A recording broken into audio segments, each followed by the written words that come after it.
l'équipe, j'espère que vous allez bien, que vous passez une bonne semaine, que vous faites des bonnes lectures, comme d'habitude. Et oui, c'est un nouveau décor. En plus, j'ai donné tout ce que j'avais, genre j'ai trouvé une guirlande, je ne sais pas d'où elle sortait, petite guirlande pour l'ambiance, petit éclairage de cette petite maquette qu'une de mes collègues m'a offert pour le Père Noël secret l'année dernière. Bref, j'ai donné tout ce que j'avais dans l'espoir de camoufler le fait que déjà c'est pas très bien rangé, qu'il y a des cartons qui traînent un peu encore de tous les côtés. Bref, j'ai déménagé. Ça y est, je suis dans mon nouvel appartement. Donc, alors, le setup de cette vidéo n'a aucun sens parce que j'ai l'impression que vous êtes hyper loin de moi. Je sais pas si ça va se sentir au niveau du son, au niveau visuel, au niveau de ma gestuelle, je ne sais pas. Mais je tâtonne parce que je débarque dans cet appartement qui est gigantesque. Gigantesque, vous imaginez pas que j'ai un palace, hein. Mais ouais, il est plus grand que l'appart que j'avais jusqu'à présent. Il y a 2 chambres. Il est encore, enfin, il est pas vide parce que du coup j'ai tout ça, mais il y a un espace qui est un peu vide et du coup j'ai l'impression que ça résonne, donc je sais pas, c'est très bizarre. Mais écoutez, ça y est, je suis chez moi. J'ai les clés, j'ai la cuisine, j'ai mes meubles, je vis dans cet appartement et ça me fait trop bizarre. Ça me fait trop bizarre. Comment s'est passé le déménagement, pourriez-vous peut-être me demander? Mais écoutez les gars, non, en vrai, ça s'est super bien passé, dans le sens où j'ai la chance de pouvoir compter sur mon papa qui est dispo full time et qui a fait énormément de taf tout seul. J'ai même un peu honte de tout ce qu'il a fait tout seul. Et puis après, pour le jour J du gros déménagement, des gros meubles bien lourds, parce que là, moi, il n'y a rien. D'ailleurs, j'ai encore des courbatures, c'est horrible. Mais bref, je suis une petite chose un peu faible, malgré les cartons que je porte au travail. Je suis faible. Et du coup, il y a mes cousins, mon oncle, enfin bref, de la famille qui est venue nous aider et c'est allé hyper vite, hyper bien et tout. Par contre, je me suis pété le dos et je suis épuisado. Genre vraiment, j'ai l'impression que mon corps, il comprend pas ce qui se passe. J'enchaîne plein de trucs. Outre la fatigue morale et émotionnelle et tout ce qu'il faut, j'ai la fatigue physique qui vient se rajouter. Je me sens enfoncée comme ça. Bref, c'est pourquoi aujourd'hui je vous propose une vidéo un peu plus courte que j'ai intitulée, faute de nom plus vendeur et plus vendeur, blabla ou update life. Au moment où je tourne la vidéo, j'hésite encore entre update life et puis un petit sommaire de ce que je vais vous dire ou blabla. Mais blabla c'est peut-être plus... Je sais pas ce que j'en pense. Vous verrez au moment où la vidéo sera en ligne du coup vers quel côté j'ai opté, vers quel côté je suis allée, pour quel côté j'ai opté. Bref, vous voyez le niveau de fatigue, les mots sortent dans n'importe quel sens, ça n'a pas de sens. Donc oui, le déménagement m'a un peu laissé sur les rotules et en plus j'ai bien avancé au niveau déballage de carton, organisation et tout, mais j'ai encore plein de choses à faire bien sûr. Et puis vous savez, il faut prendre ses marques. Genre c'est bien gentil de ranger les trucs dans les placards, mais après encore faut-il se souvenir dans quel placard tu as mis quel truc. Et moi, le temps que je prenne mes marques, je me connais, je vais être déstabilisée de ouf. Et du coup, voilà, moi je suis une meuf qui aime son petit confort et surtout ses petites habitudes. Donc là, ça va un peu tout bouleverser, d'autant plus que j'ai pas changé radicalement de quartier, mais je me suis quand même éloignée de mon lieu de travail, donc il faut que je trouve un nouveau trajet. Non mais là, vraiment, j'ai l'impression d'être une mamie qu'on sort de chez elle. Mais c'est pas très loin de ça, hein, les gars, j'ai envie de vous dire, on n'est pas très loin de ça. Bref, tout ceci pour vous expliquer encore une fois pourquoi vidéo plus courte cette semaine, mais j'avais quand même plusieurs petits points à aborder avec vous, donc allons-y. Bon, le premier point, vous vous en doutez, c'est mes bibliothèques. Je suis tellement contente de pouvoir revoir mes livres. J'ai l'impression que ça faisait 20 ans qu'ils étaient dans les cartons. Bon, en vrai, ça faisait genre un mois, c'était pas énorme, mais ils m'avaient manqué. Mes bébés, ils m'avaient vraiment manqué. Bon, là, c'est pas l'organisation définitive du coup des bibliothèques, parce que déjà, il en manque une ici. Enfin, il en manque une. Je veux en rajouter une ici, parce que clairement, j'ai déjà plus de place. Je sais pas si ça se voit, mais là j'ai fait des doubles rangées sur les romances sur les 2 dernières étagères. Et en plus, là ce que vous voyez, c'est genre la moitié de mes livres parce qu'en fait j'ai été obligée, entre guillemets, de mettre des bibliothèques dans d'autres pièces de l'appartement. Donc j'en ai 2 dans ma chambre et 2 dans la deuxième chambre. Je vous montrerai un petit peu des plans des bibliothèques si ça vous intéresse. Et je vous montrerai aussi un petit accéléré que j'ai fait des moments où je les remplissais parce que je trouvais ça assez esthétique, tu vois. Donc je vous montrerai ça à la fin de la vidéo. Et oui, du coup là, j'ai posé ça comme ça. En fait, en gros, le but c'était de déballer les cartons, tu vois. Parce que j'avais des piles et des piles et des piles de cartons. Et l'objectif c'était déballage de cartons. Donc j'ai ouvert les cartons, j'ai posé les livres. Il y a une petite réflexion quand même dans la manière dont je les ai posés, hein. J'ai pas juste rempli comme ça. Mais je suis pas 100% satisfaite. Et surtout, je vois déjà les problèmes qui vont arriver. Puisque par exemple, c'est un exemple, hein, mais là j'ai mis mes bébés d'amour. Mais tu vois, par exemple, déjà rien qu'avec le tome 3, déjà rien que le tome 3 de Dark Shores qui est dans ma pile à lire juste là, ne rentre pas. Donc il va falloir réorganiser tout ça. Puis, ouais, puis je sais pas, je suis pas convaincue de ces espaces-là. parce que finalement il n'y a pas tant de place que ça dans ces petites bibliothèques et je voulais en mettre plus et en même temps j'ai plus de références. Enfin voilà, c'est compliqué. Voilà, il faut encore que je réfléchisse à tout ça. Mais déjà, j'aime trop le rendu. Je sais pas si vous remarquez par rapport aux vidéos d'avant, peut-être pas, parce que vous avez autre chose à mémoriser dans vos vies. Mais en gros, j'ai toujours eu ces deux bibliothèques. Seulement, j'ai rajouté celle-ci au milieu. Et surtout, et c'est ça qui change tout, j'ai rajouté... Je sais pas si c'est dans le cadre en fait, peut-être que je vous parle de trucs on s'en fout, vous verrez sur les plans à la fin. J'ai rajouté les surmeubles des bibliothèques, c'est-à-dire que les bibliothèques naturellement font 2 mètres et là elles font genre 2 mètres 40, 2 mètres 30, un truc comme ça. Et en fait, c'est incroyable parce que ça change tout. Elles vont pas jusqu'au plafond, hein, mais moi j'ai rajouté des trucs en haut qui font que ça va un peu jusqu'au plafond. Mais déjà, ça rajoute une étagère et visuellement, ça fait tellement plus quali, ça fait tellement plus bibliothèque. N'a pas de sens ce que je vous raconte, mais voilà, je sais pas, j'adore le rendu et je me dis que quand j'aurai du coup une autre là, donc c'est pas une grande que j'aurai, c'est une 40, une comme celle-ci, quand je l'aurai là, ça sera encore plus beau. Voilà, donc là j'attends juste que ça tombe dispo chez Ikea parce que c'est en rupture permanente. Un plaisir. Mais bref, j'en ai ici, j'en ai dans ma chambre, j'en ai dans l'autre chambre. Et il va falloir, va falloir brainstormer avec moi-même, repenser tout ça, mais c'est quelque chose que j'aurai le temps de faire plus tard, quand j'aurai plus d'énergie, plus de temps, tout. Du coup, n'hésitez pas à me dire, je sais que vous l'aviez déjà demandé, je crois, dans les premières vidéos où j'annonçais que je déménageais, mais n'hésitez pas à me dire si c'est quelque chose qui peut vous intéresser, genre une vidéo spéciale, soit on refait un bookshelf tour une fois que tout est bien calé, soit j'essaye de, éventuellement de me filmer pendant que j'organise la bibliothèque.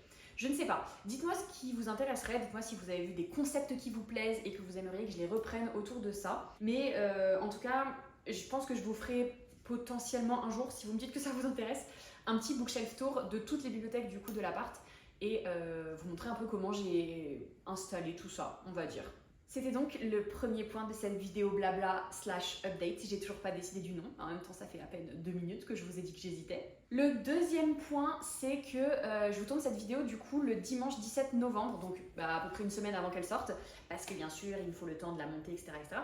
Et surtout parce que, en fait, juste après avoir terminé cette vidéo, après l'avoir montée, exportée d'ailleurs en utilisant ma connexion de téléphone portable, puisque moi j'ai débarqué dans un appartement, puis je me suis dit, Internet, Marie. Sauf que ce que j'avais pas pensé, c'est que, alors, prendre le contrat, c'est hyper rapide. En gros, ils te demandent que ton RIB, ça, il risque pas de l'oublier. Par contre, après, il faut que quelqu'un vienne installer, et nanani, et les rendez-vous, et on t'envoie la box. J'espère que ça va être rapidos.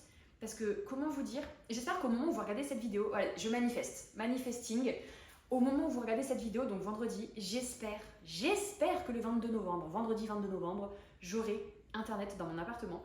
Parce que, alors, c'est tellement plus pratique, bien évidemment, pour YouTube, pour tous mes activités sur les réseaux sociaux, pour répondre aux mails, etc. À la limite, certains trucs, je peux le faire depuis mon téléphone. Mais pour regarder mes séries, et pire, les gars, parce que les séries, à la limite, c'est difficile, mais quand tu sais que c'est pour une période courte, tu t'en passes. La musique, les gars. Hier, j'ai tout réorganisé dans le silence. Alors, vous me direz, c'est pas trop négatif dans le sens où tu réfléchis. Enfin, je sais pas. C'était étrangement relaxant comme activité. Mais avec une petite musique de Tay Tay, tu vois, ça serait passé encore mieux. Et non, enfin si, j'aurais pu sur mon téléphone, mais bref, d'habitude, je mets sur mon iPad, j'ai une enceinte, machin et tout. Là, pas de musique, Marie.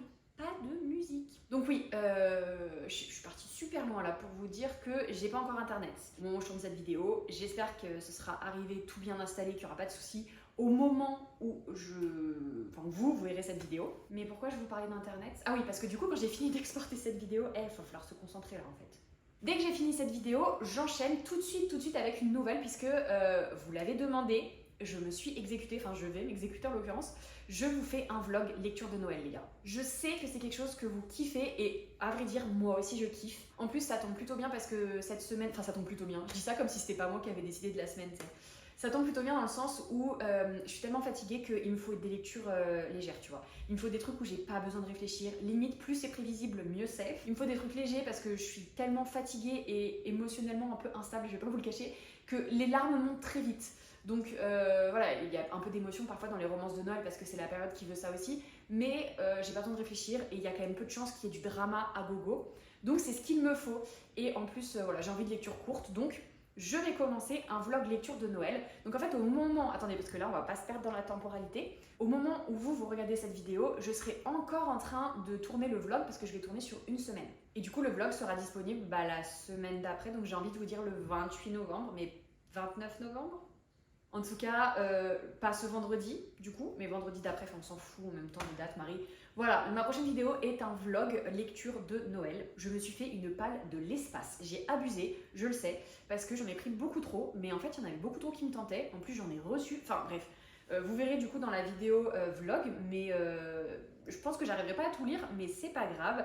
J'aime les challenges. Non, c'est faux. J'aime pas les challenges, j'aime bien quand on me laisse dans ma petite zone de confort, qu'on me laisse faire mes petits trucs comme d'habitude, etc., etc. Il n'y a que quand c'est des lectures que j'aime les challenges, ok? Quand on me dit « Marie, tu n'arriveras jamais à lire autant de livres en une semaine », watch me, rien du tout, la meuf elle va s'endormir tous les soirs à 22h. On verra ce que ça donne, mais bon, ça fait 4 fois que je le dis, vous avez compris, je tourne un vlog. Donc je vous dis lecture de Noël, mais comme bien sûr je tourne sur la semaine, il y aura aussi un petit peu des aperçus de moi au taf. Ça va être une semaine chargée en plus parce que j'ai encore plein de trucs à organiser dans cet appart. On livre mon canapé, oui, parce que j'ai pas de canapé là en plus actuellement, donc j'ai un fauteuil et c'est tout, c'est pas convivial, c'est que pour moi, t'as vu? La meuf qui est la plus nulle de l'histoire pour recevoir. Et en même temps, par mon papa, j'ai reçu personne. Donc pour le moment, ça tombe plutôt bien. Mais bref, je reçois mon canapé. Je fais du coup l'état des lieux pour rendre mon ancien appart. Et il y avait autre chose. À la fin de la semaine, et oui. À la fin de la semaine, donc au moment où vous regardez cette vidéo, je suis au salon Croque-Mi-Livre de Dijon. Donc je vais dédicacé, ouais je l'ai fait comme ça, mes dédicaces, avec des envolées lyriques et tout.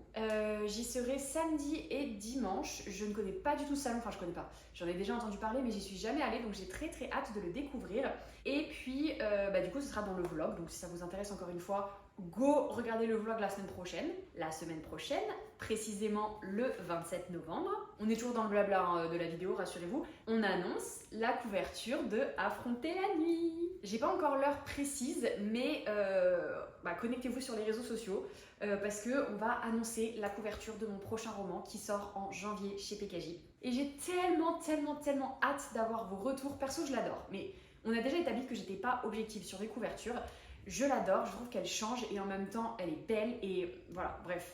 Ça va être incroyable, j'ai vraiment très hâte d'avoir vos retours dessus. Et en plus, juste après du coup la cover reveal, je suis à Montreuil parce que c'est le salon de Montreuil. Et oui, parce que je vais pas à Montreuil juste pour aller à Montreuil, c'est une petite ville charmante, hein, mais voilà, à moins d'avoir un but précis, on y va rarement comme ça. Je vais donc au salon de Montreuil, encore une fois pour dédicacer, je dédicace les 2 jours cette fois-ci aussi, le samedi après-midi et le dimanche après-midi. J'espère qu'on pourra se croiser sur le salon si certains d'entre vous y vont. Et puis du coup je suis encore plus impatiente de vous voir parce que si j'ai la chance de croiser certains d'entre vous, vous pourrez me donner votre avis sur la couverture qui aura été révélée genre 2 jours avant. Donc voilà, j'ai des très beaux projets qui arrivent et écoutez, un peu de stress, je ne vous le cache pas. Encore beaucoup de travail à faire pour ce texte, mais ça va le faire, ça va le faire. Je panique. Marie, chaque chose en son temps. On prend une tâche après l'autre. Là, t'es en train de filmer une vidéo, concentre-toi sur la vidéo. Voilà, j'ai l'impression que je vous ai déjà bien raconté ma vie. Déménagement, bibliothèques qui vont rebouger. Les prochains salons, donc Croque-Mi-Livre à Dijon et Montreuil à Montreuil, Paris, vous connaissez. N'hésitez pas à me dire si vous serez à un des 2 salons dont je parle et si on pourra peut-être s'y croiser. T'en étais où du coup? Oui, donc bibliothèque c'est bon, salon c'est bon, cover reveal le 27, on n'oublie pas. Le vlog qui arrive bientôt et donc les avis sur les lectures de Noël. Je pense que c'est bon, on a à peu près fait le tour, on va maintenant se concentrer parce que quand même, ici c'est une chaîne de livres en fait, ok? À la base, c'est pas une chaîne Marie raconte sa vie et croit qu'elle est sur son journal intime, tu vois. Donc on va quand même parler de livres et je vous propose de vous parler de mes 5 dernières lectures. Parce qu'à la base, vous êtes quand même un peu là pour ça, je pense. Donc petite update lecture pour clôturer cette vidéo blabla ou cette vidéo update life. Donc là, en l'espace de un peu plus d'une semaine, du coup, j'ai lu ça. Laissez-moi vous en parler. D'abord, la semaine dernière, quand j'étais à Brive, parce que je suis aussi allée à la foire du livre de Brive, c'était incroyable les gars. Vraiment, tout le monde me parlait de ce salon, j'ai surkiffé, je comprends pourquoi il est autant plébiscité. J'ai rencontré plein de gens, j'ai eu des échanges trop intéressants, enfin vraiment, c'était trop cool. Ça n'a pas aidé à apaiser la fatigue de Marie, mais c'était trop cool. Et bref, quand j'étais au salon, du coup, j'ai lu Rival Darling Rival Darling, tu vois, Rival Darling, bon on s'en fout, de Alexandra Moody, qui est une romance en anglais. Bon, tout est sur la couverture, vous comprenez pourquoi j'avais envie de lire ce livre. D'ailleurs, c'est un cadeau d'anniversaire de mes Kevin et c'était franchement trop cool. Déjà, premier point, alors oui, c'est que en anglais et je pense en plus que c'est de l'auto-édité. Donc pour le moment, il est disponible que sur Amazon si je ne me trompe pas. Mais j'ai kiffé parce que c'est joueur de hockey. En plus, ils sont genre un petit peu ennemis, tu vois. Enfin, pas eux, mais les apparences font qu'ils sont censés être ennemis. Je vous explique après. Et surtout, c'est adolescent, il n'y a pas de smut. Ça fait plaisir parce que du coup, c'est full romance. Et je vais pas vous cacher, c'était parfois un peu longuet, mais c'était très mignon. Puis moi, à partir du moment où il y a un joueur de hockey, voilà quoi. Donc c'est l'histoire de Violette. Elle a genre 17 ans et en fait elle vient de déménager, enfin ça fait quelques mois qu'elle est dans sa nouvelle ville. Elle s'était trouvé un copain qui était un joueur de hockey, genre capitaine de l'équipe et tout. Ça se passait super bien jusqu'au moment où elle découvre qu'il la trompe. Du coup elle pète un câble, enfin normal en même temps j'ai envie de te dire. Et elle lui dit non mais c'est bon, c'est finito pipo, ça suffit. En parallèle de ça, elle rencontre Reed, qui lui est absolument magnifique, joueur de hockey capitaine de l'équipe adverse et la plus grande rivale en fait du copain de Violette. Et puis il y a un petit truc entre eux, tu vois, petite alchimie. Sauf qu'il a une réputation pas hyper bonne et que tout le monde lui dit non mais ne fréquente pas cette équipe parce que bah c'est nos ennemis et puis du coup on les aime pas et puis il y a plein d'histoires, ils se sont battus, machin, bref. Sauf que Violette va se rendre compte que Reed, bah, il est pas aussi horrible que ce que disent les rumeurs. Et puis en fait son ex ne veut pas lâcher l'affaire. Et du coup, elle fait semblant de sortir avec Reed, déjà pour l'agacer un petit peu, mais surtout dans l'espoir en fait qu'il voit qu'elle est passée à autre chose et qu'il lâche l'affaire, tu vois. Parce qu'en fait, elle, son raisonnement, elle est pas du tout toxique, Violette, c'est aussi ça que j'ai aimé là-dedans. C'est pas en mode je le fais vraiment pour te rendre jaloux et te foutre le seum. Il y avait une petite pointe de ça au début, mais en fait, très vite, c'est vraiment en mode je veux passer à autre chose, tu refuses de me laisser passer à autre chose parce qu'il veut qu'ils se remettent ensemble en plus. Et elle se dit, mais bro, tu m'as trompé en fait, tu m'as trompé, tu m'as pris pour une andouille, une idiote, pourquoi tu veux qu'on se remette ensemble? Donc, elle comprend pas son raisonnement en mode, bref, elle comprend pas. Et du coup, elle a l'espoir que s'ils voient qu'elle est passée à autre chose, bah ils se disent, ok, finalement, c'est pas la peine d'insister, je vais me trouver une autre meuf, et voilà, tu vois. Donc, ils font semblant de sortir ensemble, et on sait tous où mène le fake dating. Mais franchement, j'ai trouvé ça très mignon. C'était un peu longuet à certains moments, je vous le cache pas. J'ai beaucoup aimé les personnages, mais c'est surtout beaucoup aimé les personnages secondaires, puisque en fait c'est le premier tome d'une série qui s'appelle Darling Devils.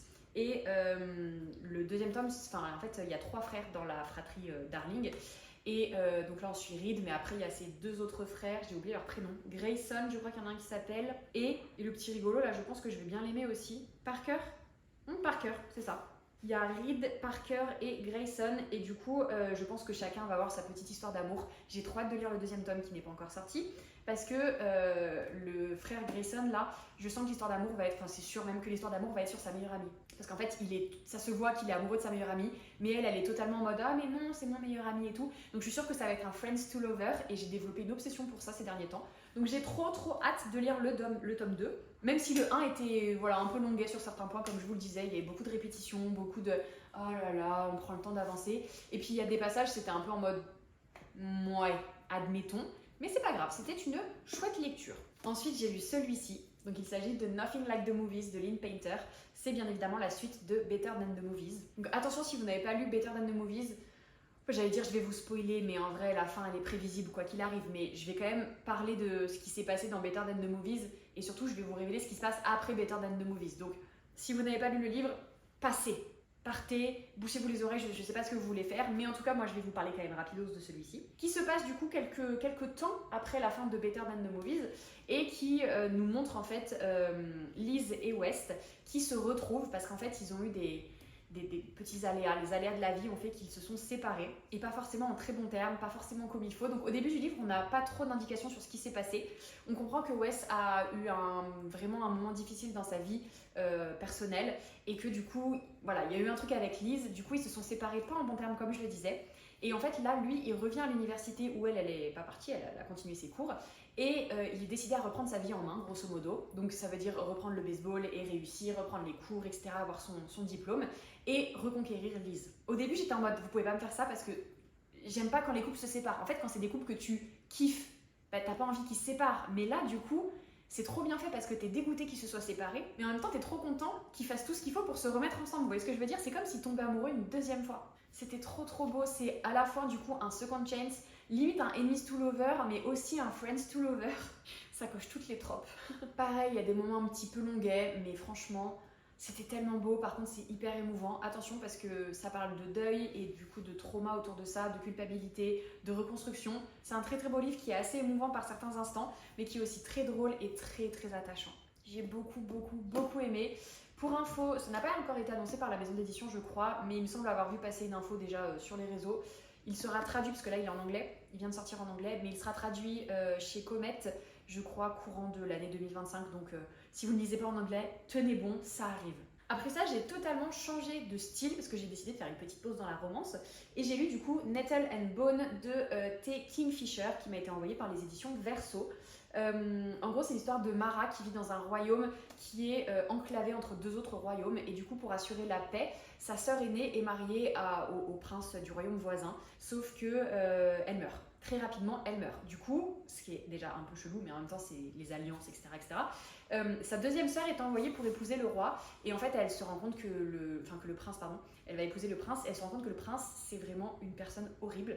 Et du coup, elle décide de tout faire pour le tuer, avant que sa sœur ne soit tuée. Voilà, c'est l'ambiance, c'est tuer. Donc du coup, pour ça, elle va partir un petit peu à l'aventure, elle va rencontrer une espèce de sorcière qui parle aux morts, elle va rencontrer un chevalier à l'honneur bafoué, et puis une fée marraine qui est un petit peu partie en cacahuète. Voilà, je vais pas vous cacher que le pitch me tentait de ouf, parce qu'en fait, le pitch, c'est vraiment, et si la princesse ne voulait pas épouser le roi, mais le buter. Enfin, le prince, faut que j'arrête de dire le roi, c'est un prince. Ne mélangeons pas les titres. Donc vraiment, le pitch me tentait trop. En plus, on nous avait vendu une histoire avec une poule démon. C'est ça, en gros, le résumé nous dit que dans sa petite équipe d'alliés hauts en couleur, il y a une sorcière capable de parler aux morts et sa poule possédée par un démon. Et en fait, moi j'étais en mode, une poule possédée par un démon, c'est un concept de ouf quoi. En plus, ils avaient grave communiqué dessus, la maison d'édition. Et au final, la poule, bah oui, elle est là quoi, mais elle fait pas grand chose dans l'histoire, tu vois. Vous allez dire après les canards, voilà, qu'elle est fétichiste des poules. Mais justement, cette histoire de poule ne cassait pas trois pattes à un canard. Écoutez, c'est comme ça, j'ai été un peu déçue. Le livre en lui-même est assez sympa. C'est extrêmement original, que ce soit dans l'univers et dans la construction des personnages, etc. Après, je me suis pas forcément attachée aux personnages, justement. Et j'ai trouvé que c'était très très lent. Il y a quelques petites pointes d'action, mais on est beaucoup dans le blabla et dans la réflexion et dans l'avancée très très lente de cette quête. Et au final, j'ai surtout retrouvé que ça retombait comme un soufflet. Genre on nous fait toute une montagne de plein de choses, alors peut-être que j'avais un petit peu psychologiquement décroché avant, je ne sais pas, mais je n'ai pas été transcendée par cette lecture malheureusement. Ça arrive, ça a au moins le mérite d'être extrêmement original, et je pense que ça en séduira plus d'un, peut-être aussi que je n'étais pas dans le mood, mais voilà, c'était sympa mais sans plus. Ma lecture suivante, ça a été The Temptation of Magic de Megan Scott qui est sorti aux éditions Stardust. Celui-ci, je l'ai vu arriver en librairie, je me suis dit, tu sais que tu vas craquer Marie. Il le sait, tu le sais, tout le monde le sait, tu vas finir par craquer. Et j'ai tenu bon genre une semaine. Une semaine pendant lesquelles à chaque fois que je passais dans mon rayon, je le regardais comme ça, il me faisait allez, et j'ai fini par craquer. Donc au moins je l'ai lu dans la foulée pour me dire, tu vois, j'achète des livres, ok, mais je les lis direct. Et au final, peut-être que j'aurais pu ne pas l'acheter. La déception, non, pas de déception en soi. J'ai passé aussi un bon moment de lecture. C'est juste que ça se voit, c'est une pavasse.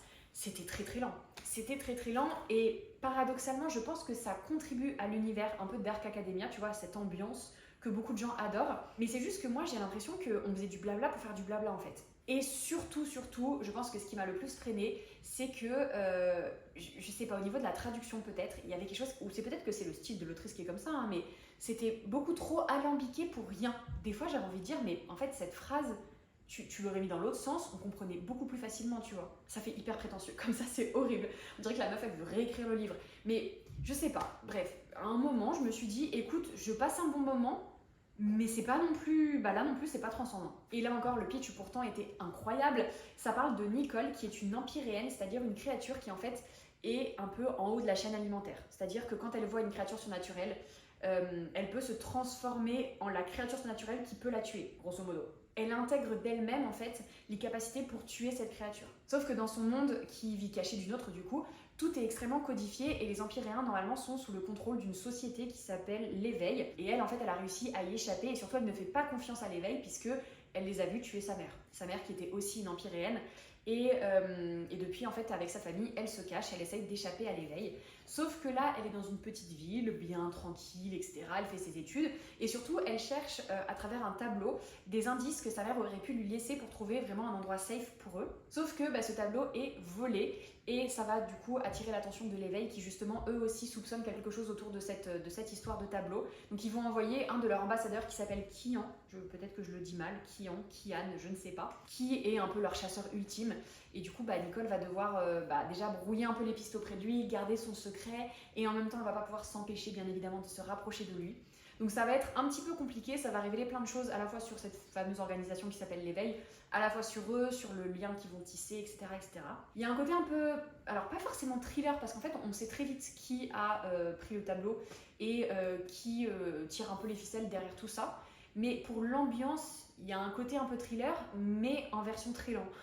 Et puis mélangé du coup avec un côté dark academia, puisque ça se passe à l'université, et puis il y a cette histoire de tableau, d'histoire de l'art qui est très mise en avant. Encore une fois, l'univers est extrêmement original et très très bien construit. C'est juste que, je sais pas, je m'attendais à quelque chose de plus dynamique. Puis là aussi, il y a des passages juste what the fuck. Genre, en fait, en gros, elle devait étudier le tableau chez une professeure assez émérite de l'université. Et du coup, la professeure qui la connaissait bien lui avait dit, écoute, si tu veux pouvoir étudier le tableau tranquillement puisqu'il est chez moi, viens dormir chez moi, tu vois. La professeure meurt quand on lui vole le tableau. Et en fait, Kian, qui récupère cette affaire au nom de l'éveil, va s'installer dans le château et il lui dit, non, mais t'inquiète, viens dormir à la maison. Et elle y va. Elle y va alors que de 1, elle ne connaît pas le gars, et de 2, ce qu'elle connaît de lui, c'est que c'est une créature surnaturelle qui pourrait la tuer, la démasquer, tout. Et elle y va. Certes, les indices dans le tableau sont importants pour elle, mais à un moment, s'il te plaît. Mais en fait, c'est un prétexte pour qu'ils passent un peu de temps ensemble et que du coup, ça révèle des choses et que ça fasse avancer l'intrigue. Mais je sais pas, j'ai trouvé que c'était un peu en mode, tu viens de me dire que t'avais grave peur de lui parce qu'il pouvait te tuer et tu vas faire une soirée pyjama? Bref, vous avez compris le bail, c'était sympa mais sans plus. Malheureusement, c'est un peu le thème de ces deux lectures. Et puis celui-ci, alors je triche un peu parce qu'au moment où je vous fais la vidéo, je ne l'ai pas tout à fait fini, mais de toute façon je vais le finir ce soir pour enchaîner avec mon fameux vlog de lecture de Noël, parce que là on n'est pas tout à fait dans l'ambiance Christmas. Lui aussi j'ai craqué. Je l'ai vu, je me suis dit, c'est qui tout double. Soit je kiffe, soit j'aime pas du tout. Et en fait, j'aime bien. Voilà, en fait, c'était pas qui tout double, je suis à peu près au milieu. Ça s'appelle Le Champ démarqué de S.M. Gaiter et c'est sorti aux éditions Lost Kingdom. Je ne savais pas bien quoi penser de la couverture. D'un côté, j'aime pas trop. Je suis toujours un peu entre les deux, mais le jaspage est trop beau et l'édition est absolument magnifique. Enfin, franchement, il y a des petits trucs comme ça au début des chapitres et de temps en temps, est-ce que je vais vous en trouver une, on a des illustrations. Forcément, je vais pas en trouver. Ah là, non, c'est un chapitre. Non mais me fais pas mentir en fait, s'il te plaît. Je sais qu'il y a des illustrations, je les ai vues. Ah, tout de même. C'est une malédiction. Là. Voilà, de temps en temps, vous avez des illustrations comme ça. Donc c'est une très très belle édition et en même temps, je vais pas vous cacher qu'à 29,99 €, elle peut être belle. Elle peut être belle, elle a intérêt même à être belle. Et le livre a intérêt à être bien. Vraiment, je suis un gros pigeon. Je suis un gros pigeon. Non mais des fois, faut le dire, faut l'assumer. 30 balles le bouquin. 30 balles le bouquin qui fait 482 pages quoi. Ça en temps normal, là j'ai mis un peu plus de temps parce que je déménageais, mais ça en temps normal je te le lis en 2 jours, grand max, et j'ai payé 30 balles quoi. Donc bref, écoutez, au moins je passe un bon moment de lecture, mieux que ceux d'avant parce qu'il y a moins de trucs qui me gênent. Le style d'écriture est un peu particulier, peut-être que là aussi ça vient de la traduction, mais j'aime beaucoup l'intrigue, j'aime beaucoup l'univers. C'est l'histoire en fait de Cassia qui est une mercenaire et en fait elle a échappé à une maladie qui